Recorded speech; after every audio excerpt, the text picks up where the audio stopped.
So talking about Trump and sort of running on emotion and not policy and kind of giving everybody everything they want and being to the left of what most conservatives are, yet still winning the Republican primaries and all that, you had an interesting moment that you touched on right at the top, the etch-a-sketch moment of the Mitt Romney campaign, where basically you were on CNN and you questioned, was it Romney's campaign manager? Who was it? His communications director, Eric Fernstrom. Okay, and basically you said to him, you know, you guys have been saying all this bad stuff about each other in the Republican primaries, and how do you move forward? That was sort of the gist of it. And he said, well, it's an etch-a-sketch, right? And you can just sort of forget all that stuff and reset. Do you want to clean up the mess that I just created for you there? No, you got it. I mean, it was a bit sneaky on my part, because I knew that I wanted to ask a question that I hadn't heard asked before. And at the time, everyone was saying, is Mitt Romney conservative enough? That was where all the mainstream media was going. You've got Gingrich and Santorum. Is Mitt Romney really conservative enough? Because most mainstream media will never stop chasing Fox News' audience. And my whole thing was, isn't Mitt Romney too conservative? Hasn't he painted himself into an ideological corner in this campaign by, you know, it was easier to run against McCain in 2000, but right. Now it's these guys in 2008, in 2008, now in 2012, you know, you're up against Gingrich and Santorum, you're trying to be something you're not, and it's the same problem that every Republican nominee is going to have for quite a while when the Tea Party is controlling your nominating process. It's sort of like the GOP is going to have a tough time getting non-lunatics nominated for president. Democrats have a different problem. Nobody shows up to vote in midterms. So both parties are kind of screwed, and that's why we're looking at potentially a generation of Democratic presidents and Republican Congresses. But, you know, so I asked it in a very wordy, newsy, BS kind of way. And to my shock, he came out and said, oh, no, you get to the midterm, you get to the general, and it's like a reset button. It's like an etch-a-sketch. And I couldn't believe it. He had just admitted that Mitt Romney had the ideology of the guy from Memento. I mean, the guy flipped like a crack house mattress. He changed positions like a yoga teacher on tainted meth. And I went home after the taping. I was doing mornings every day on CNN.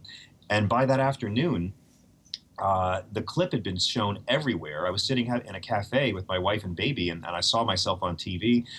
Everyone began running it. It was on The Daily Show and Colbert that night and all the big networks, and I was getting calls from Europe. Etch-a-Sketch sales went up, I believe, 16,000% on Amazon that night. You get a cut of that? I did not get a cut of that, but I was asked to sign lots of Etch-a-Sketches for the next 2 years at every one of my tour dates. And I guess I was proud to be a minor historical footnote, but, you know, it is the sort of thing that Republican voters and Democratic voters as well need to be wary of, especially in a season when so many don't trust Trump or Hillary. Right. So basically what you did with that question was you pulled the mask off of the endless bullshit, because you basically said to him, you had to say some stuff to get through.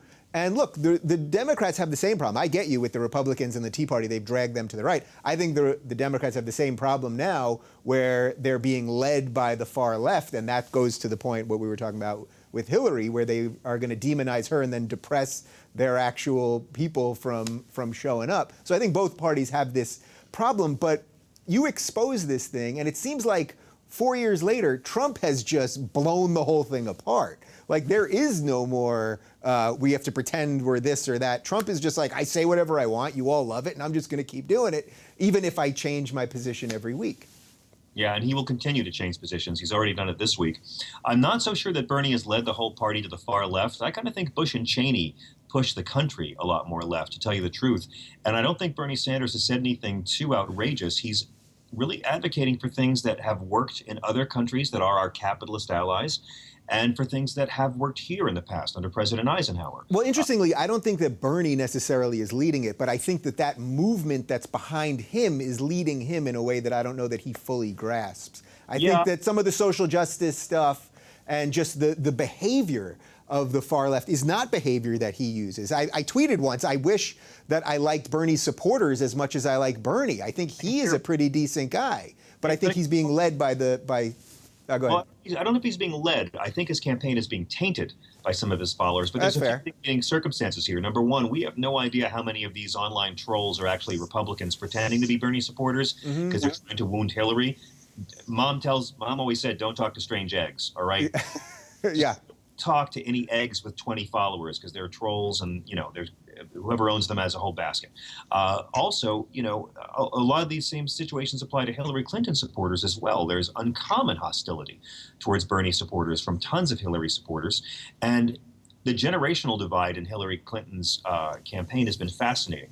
There have been studies showing that women over 45 have waited their whole life for a woman president, and they've worked for this, and they really want this to happen, and I respect that.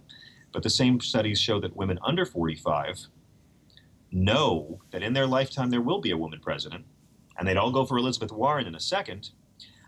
They don't totally trust this woman candidate. So it's a real reckoning that our country is going to have to face. I kind of am inclined to believe, Dave, that whoever gets the job is going to be a one-term punching bag, because I don't know who could enact the kind of sweeping reform we need to actually restore the middle class. We're sort of in the golden age of gradual improvement that's hailed as sweeping reform. I think if Bernie Sanders was smart, if I was advising him, I would tell him to take a one-term pledge and then just say that once he got in there, he was just going to executive order us into having a middle class again and then leave. I think it's the smartest thing he could do. What Trump has done... But would you be okay with that, really, the executive branch getting more and more power? Because almost every president at this point takes more power for that branch. And even if you think about the emphasis that we put on the presidential election, they're only a third of the government, right? But we barely ever talk about the Senate and the Congress, right? We barely talk about the Supreme Court. So the idea of giving the president more power, do you fear that, because somebody that you didn't like could then get into office and you wouldn't be happy about it, right? It's the argument for filibuster reform. All the Democrats who were demanding that Harry Reid end the filibuster, when the Democrats had the Senate, they're now so grateful they didn't, because it gives the Democrats some leverage. Yep. We've never had this level of obstruction before in congressional history. Bill Clinton broke the record for the most filibusters against the president in U.S. history. He had more than every other president combined. And under Obama, it's already topped Clinton. In Obama's first term, it topped Clinton. So this isn't, I'm not talking about big government, I'm talking about good government. And I know that things move slow, things are designed to move slow, but I just spent a couple years of my life working on a film for PBS about the American dream. We retraced Alexis de Tocqueville's journey in 1831 and interviewed over 200 people in 55 cities and 17 states about what the American dream was and what it is now. And it's one thing for me to sit in a radio or a TV studio and be lofty about this, but actually having been on the road for a couple of years, the American dream is not what it once was. We were raised to believe that we were in a country where you could work hard, play by the rules, and you would prosper, and your children could know that they were going to have a higher standard of living than you. After 35 years of deregulation, of outsourcing, of deindustrialization, of automation, of jobs being shipped away that are never coming back, that's not the American dream anymore. It's gone from prosperity to survival. For millions, retirement doesn't exist anymore. The middle class is now just the top of the bottom. And it doesn't have to be this way.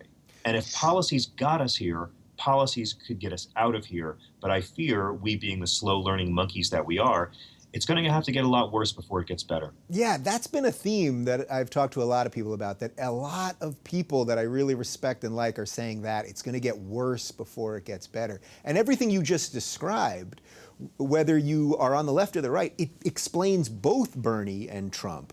Because it's about people are voting, or at least expressing themselves about the broken system, not the policies. That's why it doesn't matter what Trump says. He's just saying something. And for the Bernie people, it doesn't matter whether the president actually has the authority to do these things and change the banking system the way he wants to, and all of this stuff, and the minimum wage thing, which the president can't just do with a pen.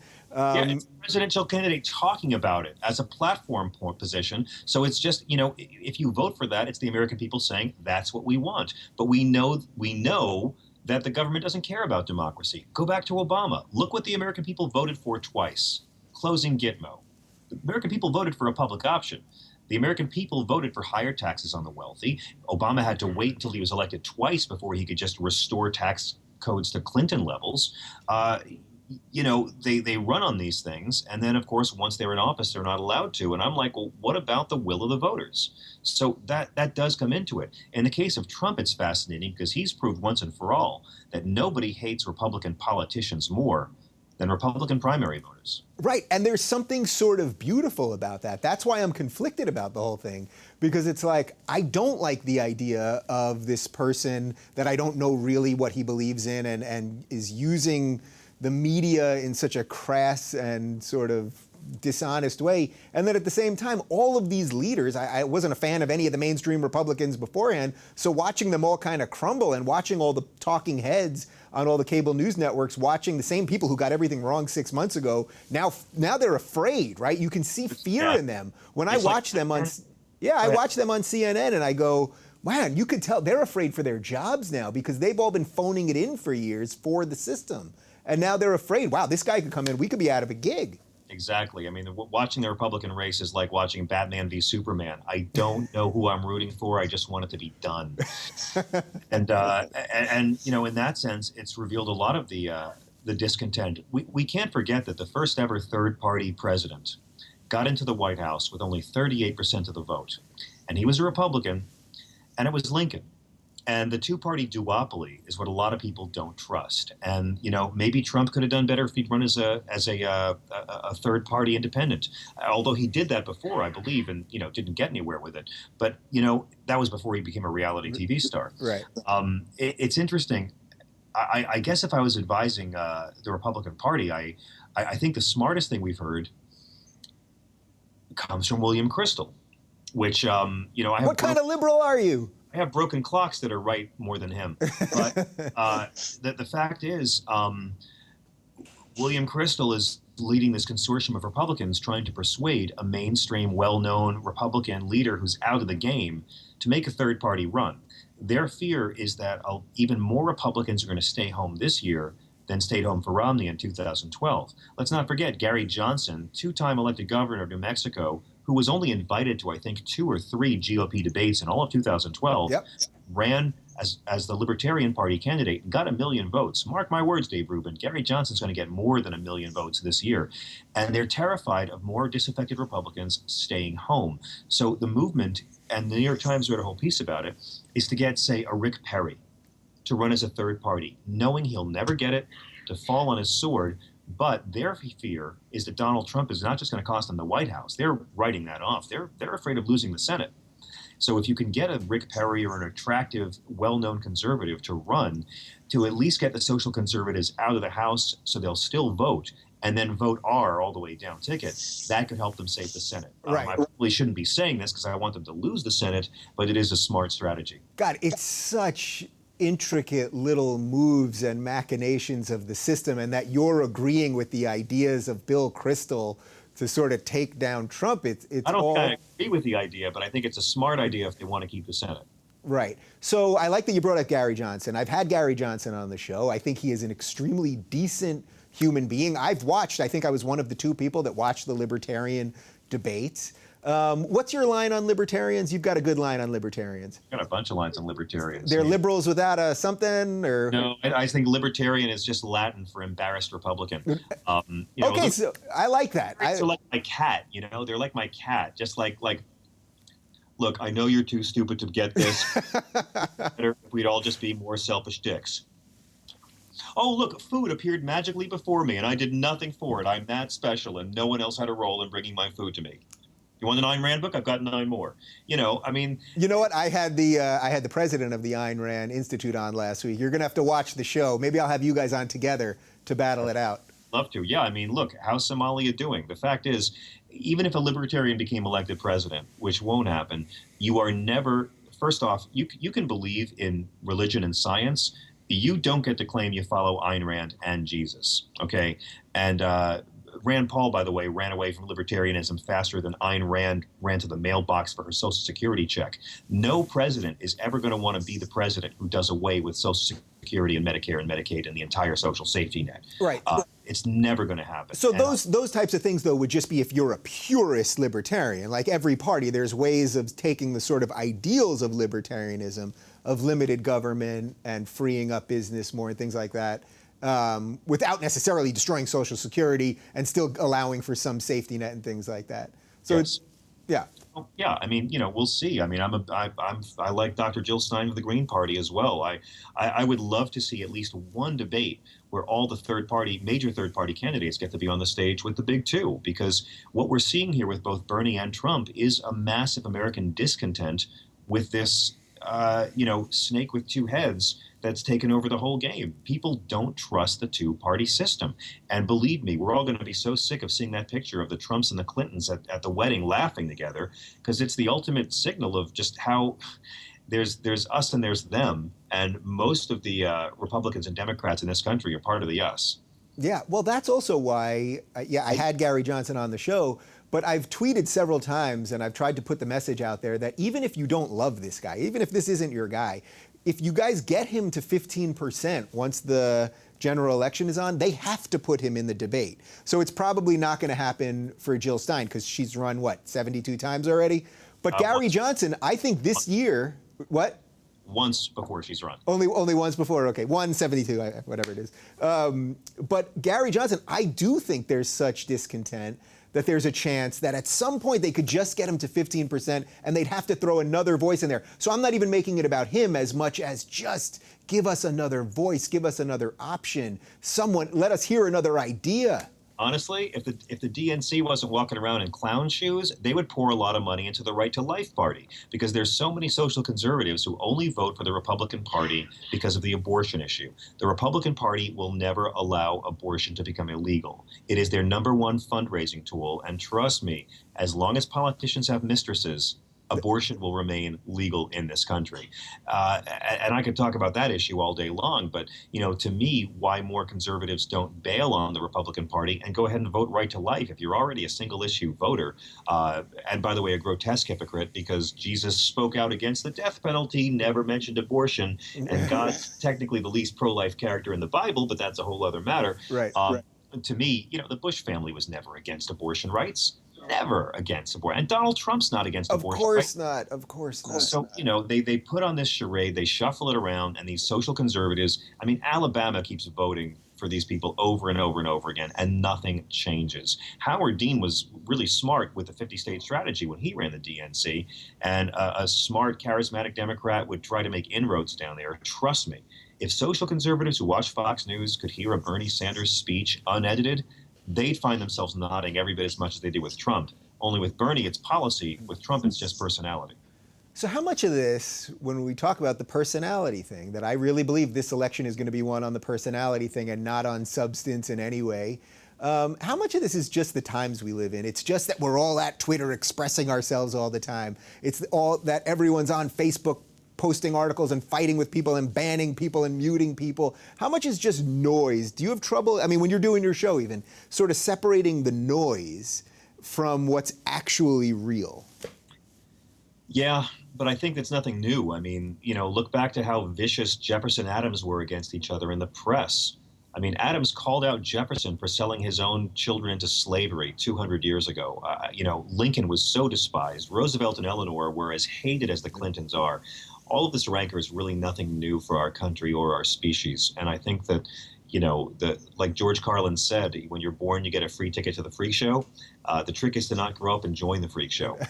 And so, there's a lot of folks who are going to have to patch up a lot of friendships once this campaign is over. And, I appreciate my conservative and progressive brothers and sisters who are able to talk about this stuff like grown-ups and not let hate get in the way. Yeah, there's not many of us, though. Or I guess there are, but we're the silent majority. That's what I said at the top of the show, that I think actually most people don't feel like you have to have a political purity test to be friends with someone. But there do seem to be sides that want that to be. And I think actually most people are willing to do this and say, all right, Fugelsang said a couple things that I agree with, and Rubin said a couple things I agree with, and that's all right. And that's the point. I think you're right. So we've only got a couple minutes left. Who do you think's doing it better than us? Is there a country that you look at right now? Because, Europe's got a whole slew of other problems. Western Europe and Eastern Europe, there's all over the world. Everyone's got problems. Is there any system that you could go, those guys, that's the way we should be doing it? Well, sure. There's a lot of people who are doing the American dream has become the Scandinavian dream. And those are capitalist societies with strong safety nets where you pay higher taxes, but you get stuff for your taxes. Here, we think we pay low taxes, but we pay high fees for everything else. Yeah, you might pay lower taxes than our European friends, but then you're paying for your health care, you're paying for your senior care, you're paying for your college loans for the rest of your life. Michael Moore is coming on my show today here at SiriusXM, and I highly recommend his new film. Nobody saw it. It's called Where to Invade Next, and the idea of it is him going to different countries and stealing their good ideas and claiming it for America. Because these other countries do the American dream better than we do. There's still upward mobility in these nations, Finland and Sweden, and of course Denmark, which is considered the happiest country in the world. You know, I believe in America, though. I'm not going to abandon this country for another one, and I'm going to stick around here and fight for decency and love and common sense. I was going to ask you another question, but that's kind of a pretty decent way to end the show, Johnny. Well, thank you, Dave. It's a pleasure to be here. I hope it wasn't. I'll bring lots of dick jokes next time, I promise. Yeah, next time we'll work blue, and I look forward to coming on your show again. And you, as I said at the top, you are the one that drags me to stand up. I need to be doing more stand up. So you should be doing more stand up, Dave. You're really good on stage. You should be doing a lot more of it. We need your voice out there in the theaters as well as on the air. Well, that's exactly how I feel about you. So I want to thank my guest, John Fugelsang, for joining me on the show today. You can hear more of John on Tell Me Everything every Monday through Friday from 2 to 5 p.m. Eastern on SiriusXM Insight, channel 121. Johnny, thank you for doing this. And next time we'll get the Skype times right and we'll work it all out. And you'll be in a fancy studio and you'll look great and all that good stuff. I appreciate it. I'm also on the road touring across the country right now. I've just made my 21st out-of-state trip in 2016 already. I want to thank you and the entire team that puts your show together. I love what you do. I love the show. It's great to see what you're doing out there, and I think that you're an important voice, and I just want to give my respect to everyone who works to make your show happen.